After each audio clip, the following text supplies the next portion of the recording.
Hi student, welcome to online classes on module 4. So module 4 is a gear train and spur gear. So today we will discuss the spur gear and their classification and what is spur gear, how the gears are classified and what is gear terminology. So one by one we will discuss it. Now first we will go to definition. What is gear? So gears are used to transmit the power or motion. What is that? Gears are used to transmit the motion or power from one shaft to another shaft. The gears are used to transmit the power or motion from one shaft to another shaft, preferably, especially if the center distance between the two shaft is small. So gears are used to transmit the motion or power from one shaft to another shaft, preferably if the center distance between the two shaft is small. If the center distance between the two shaft is large, we are go with the belt drive, rope drive, etc. Now this is the definition of gear. Now how the gears are classified? I will discuss the classification of gears. The gears are classified especially in the four types. The gears are classified specially of four types. Now we'll discuss one by one. First, the gears are classified according to relative position of axis. According to relative position of axis, the gears are classified as first one as parallel axis, second is intersecting axis, and third is non-intersecting and non-parallel axis. Okay, according to the relative position of the axis. According to relative position of the axis, the gears are classified as parallel axis, intersecting axis, and non-intersecting and non-parallel axis shaft. So now we will discuss what is parallel axis and what is intersecting axis and what is non-parallel non-intersecting axis. First, if the axis of the shaft on which the gears are mounted are parallel, then this is called as the parallel axis shaft. So the example for parallel axis shaft is spur gear, helical gear, and double helical gear. Similarly, now I will discuss with the second one. If the axis of the shaft on which the gears are mounted are intersecting, means they are meeting one over the another, so that is intersecting. Such gears are called as the intersecting axis of the gear. If the axis of the shaft on which the gears are mounted are intersecting, then it is called as the intersecting axis gear. The example of our intersecting gears are bevel gears, that is straight bevel gear, spiral bevel gear, and Jarrell bevel gears. Now third one is non-intersecting and non-parallel axis of the gear. So that is, if the axis of the shaft on which the gears are mounted are neither parallel nor intersecting. If the axis of the shaft on which the gears are mounted neither parallel nor intersecting, then such type of gears are called as the non-parallel non-intersecting axis gear. Okay, so the example for non-parallel and non-intersecting gears are cross helical gear, worm gear, and hypod gears. Now this is the first classification. Now I will move to second one. The second one is the gears are classified according to the peripheral velocity of the gears. According to peripheral velocity of the gear, it is classified as low velocity, medium velocity, and high velocity. What is low velocity, medium velocity, and high velocity? We will discuss. If the speed is less than 3 meters per second, then this term is called as the low velocity gear. If the speed is between 3 to 15 meters per second, that is more than 3 and less than 15, meters per second, such gears are called as the medium velocity gear. And if the gear speed is more than 15 meters per second, then such gears are called as the high velocity gears. And the third classification is according to type of gearing. So according to type of gearing, the gears are classified as two types. One is internal gearing, another is external gearing. So internal gearings are the gears mesh internally. Internal gears are mesh internally and they rotate in the same direction. This is very important. Internal gears are rotate in the same direction. Okay, in external gears, the gear mesh externally and they rotate in opposite direction. Here it is rotated in opposite direction. Internal gear rotate in same direction, whereas external gear rotate in opposite direction. Now we'll discuss the last one, that is the classification of gear according to position of the teeth on gear surface.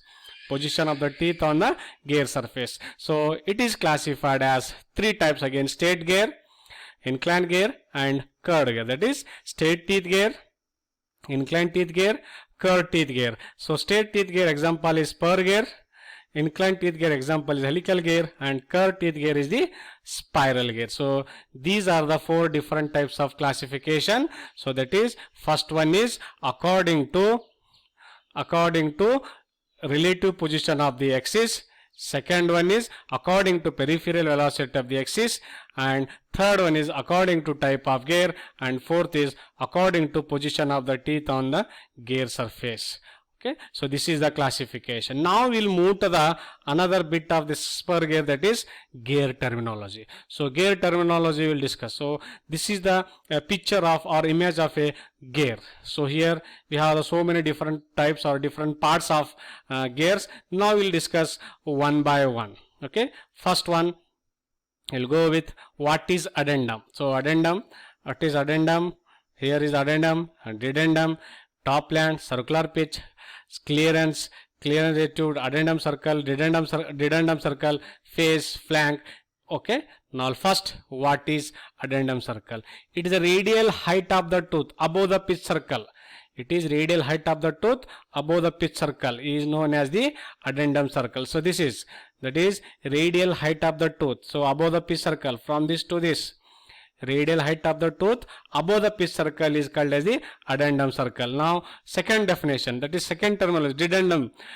Dedendum is, it is a radial depth of the tooth below the pitch circle. It is a radial depth of the tooth. So this portion from radial, this portion here and here, the radial depth of the tooth below the pitch circle is known as the dedendum circle. And now, dedendum. Now we'll move to third one, addendum circle. The circle which passes through the tip of all the tooth. The circle which is passes through the tip of all the tooth, this one. So the circle which is passes through the tip of all the tooth is called as the addendum circle. And dedendum circle, the dedendum circle is the circle which is passes through the root of all the gears. The circle which is passes through the root of all the gears is called as the dedendum circle. That is, the circle which passes through the root of all the tooth is known as the dedendum circle. Now we'll move to the another one is pitch circle. So pitch circle, that is circular pitch, and this is pitch circle, that is center line of the gear, pitch circle. An imaginary circle passing through the pitch point having its center at the axis of the gear. An imaginary circle passing through a pitch point having the center at the axis of the gear. So now next move to the sixth, and these four means specially contact ratio, module, path of contact, path of approach. These are very, very important, especially to solve the problem. If you know the definition of these four, you can solve any kind of problem which is related to LPC, LAC and CR. That is length of path of contact, length of arc of contact, and contact ratio. Now what is contact ratio? We'll discuss it. The contact ratio. The contact ratio nothing but it is a number. Especially contact ratio is a number. It is a unitless because it is a number. It indicates the average number of pair of teeth in contact. Average number of teeth of pair in contact. So CR, that is contact ratio, is equal to path of contact divided by base pitch. That is CR is equal to path of contact divided by base pitch. Or I can write the another definition of path of contact is arc of contact, and another definition of pitch circle is PC, that is circular pitch. That is, you remember, contact ratio CR is equal to arc of contact divided by circular pitch. That is, CR is equal to arc of contact divided by circular pitch. The next important, that is module, because in each and every problem which is related to gear train and spur gear, where every problem having the module. So it is what it is. It is a length of pitch circle diameter. It is the length of pitch circle diameter per unit tooth. It is the length of pitch circle diameter per unit tooth is known as module, and module is always denoted by a symbol called as M. The module is denoted by a symbol small m.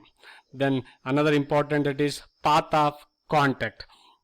The path of contact is defined as, the path traced by the contact of point, the path traced by the contact point of a paired tooth profile from beginning of engagement to the end of the engagement, means starting point of the gear to the end point of the gear, beginning of engagement to the end of the engagement. So such gears are called, such condition is called as the path of contacts. So again, what is beginning of the gear, engagement and end of the engagement, we will discuss in the derivation of LPC and LAC.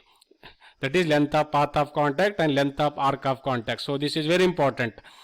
Path of contact is defined as, it is the path traced by the contact point of a pair of tooth profile from the beginning of engagement to the end of the engagement. So another important definition, the last one, that is definition from the gear terminology, the path of approach. The portion of path of contact, from the beginning of engagement to the pitch point, is known as path of approach. That is, beginning of engagement to the pitch point is known as the path of approach. So another formula I will tell here, the path of approach is equal to beginning of engagement to the pitch point. So contact ratio also here, because contact ratio is what, beginning of engagement to the end of the engagement, but path of approach plus path of research, path of research is equal to length of path of contact, LPC. Length of path contact nothing but length of path of contact is equal to path of approach plus path of research. So this is these are the 9 terminology which has to be remembered into the gear. So especially I will go once again: addendum, dedendum, pitch circle, addendum, dedendum circle, circular pitch, and tooth thickness, and this distance, this and this is called as the width of the space, and this portion is called the thickness of the tooth. So this portion is the top land of the gear, and this is the face of the gear, and this from center to this bottom distance, it is called as the flank. This point here and here, this called as the flank, and the line whatever is shown, that kind as the bottom lands. Okay, above the base circle is known as addendum, below the base circle is known as dedendum. The circle which passes through the tip of all the gears is known as addendum circle. The circle which passes through the roots of all the circle, which passes through the root of all the circle is known as the dedendum circle. Okay, so in the next class we will discuss what is LPC, what is LAC, what is CR, that is length of path of contact, length of arc of contact, and contact ratio. Thank you.